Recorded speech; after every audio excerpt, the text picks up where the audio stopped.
For an ionic synapse mechanism, the postsynaptic membrane forms the sink for the current of the depolarizing potential. A negative potential field should be produced in the external medium around the endplate with reference to a distant point, which may be detectable from the monopolar surface EMG. If the potential corresponding to the endplate potential, or EPP, can be detected from the skin surface, it will provide useful information for various medical fields. Hi, I am Toshifumi Kumai from the Oral and Maxillofacial Laboratory in the Department of Oral Medicine at Matsumoto Dental University. Today, I'll show you a procedure for extracting the EPP component from the surface EMG.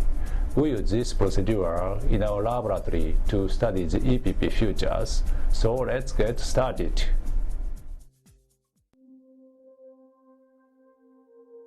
Begin by preparing 9 electrodes. Connect them to the amplifier in their appropriate positions.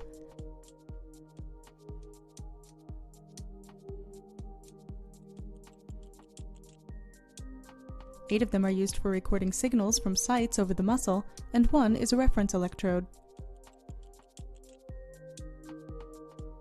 After connecting the recording and reference electrodes to the amplifier, fill the discs with electric conductance paste. Any type of paste will work, but a low fluid type is better. Before attaching the electrodes to the skin, have the subject bite down firmly and determine the approximate location of the masseter muscle on the face.